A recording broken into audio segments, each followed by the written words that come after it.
Не готовьте кабачки, пока не увидите этот рецепт. Никто не поверит, что это можно приготовить из обычных кабачков и картошки. Для начала натираем кабачок на крупной терке. И мне не терпится узнать, откуда вы меня смотрите. Напишите в комментариях.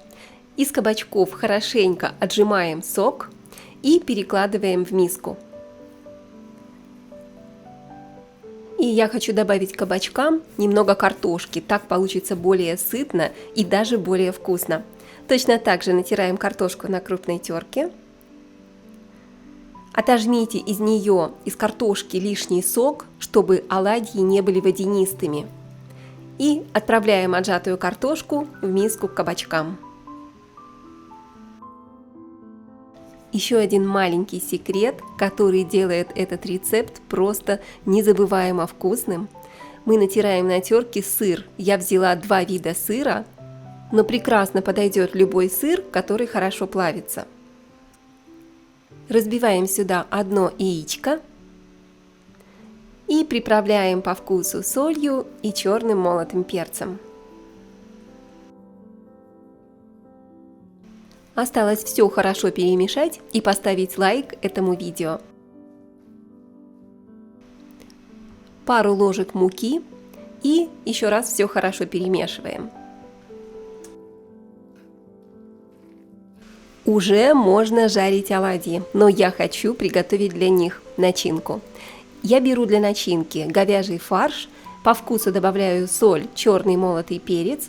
Можно добавить немного сушеного чеснока или свежего, со свежим чесноком получится более ароматно. И немного красного перца, если любите остренькое. Также добавлю щепотку орегано, так получится еще более пикантно. И сюда в мясную начинку разбиваю 1 яйцо. Теперь все хорошо перемешиваем до однородности. И обязательно поделитесь этим видео с тем, кто постоянно спрашивает, что приготовить сегодня.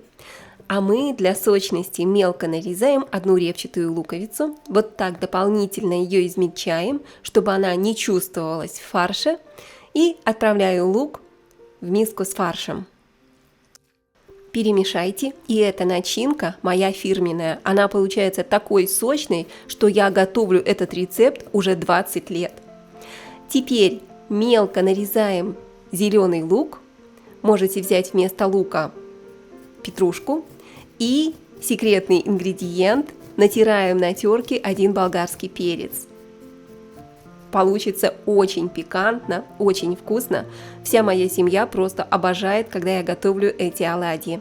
Эту начинку можно использовать не только для этих оладий, из нее можно готовить и котлеты, и фрикадельки, и любые запеканки мясные. Она получается очень вкусной, очень сочной. Разогреваем сковородку с растительным маслом. Для аромата я добавлю немного топленого масла, это не обязательно, можете жарить только на растительном. И теперь жарим оладьи. Набираем порцию теста, выкладываем примерно столовая ложка или 2 на 1 оладью. Размер оладий по вашему желанию. И сверху на каждую оладью мы кладем наш сюрприз, нашу мясную начинку. Очень удобно накладывать при помощи вот такой ложки для мороженого.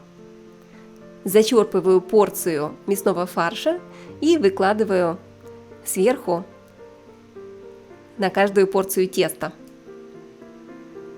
Жарим на среднем огне, следим, чтобы ничего не подгорело.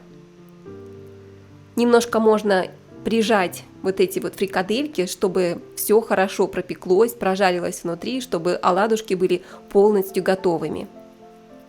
Обязательно попробуйте приготовить и расскажите в комментариях, как получилось у вас. И если вам тоже нравится хрустящая корочка и сочная начинка, не забудьте поставить лайк. И сверху закрываем мясную начинку, кладем еще по столовой ложке теста. Вот так вот хорошенько распределяем, закрываем полностью, чтобы мясная начинка была полностью закрыта кабачково-картофельным тестом. И жарим на среднем огне где-то 5 минут. Пока готовятся оладьи, быстренько приготовим соус. В миску кладу сметану или йогурт. Добавьте немного соли и перца, можно ложечку кетчупа. Самое время перевернуть оладьи. Посмотрите, какие они вкусные, хрустящие. Хрустящая корочка снаружи и невероятно сочные оладушки внутри. Ставим буквально на 5-7 минут в духовку, чтобы они полностью дошли до готовности, чтобы мясо было полностью готовым и не сырым. И у нас как раз есть пару минут, чтобы доготовить соус. Соль, перец, как я уже говорила, по вкусу, немного зеленого лука и все перемешайте. Все готово, достаем наши оладушки. Ставьте лайк, если уже проголодались, и напишите в комментариях, что бы вы добавили в этот фарш. Так, ну что, разрезаем оладушку. Посмотрите, какая она сочная, сок просто капает из нее. Это невероятно вкусно.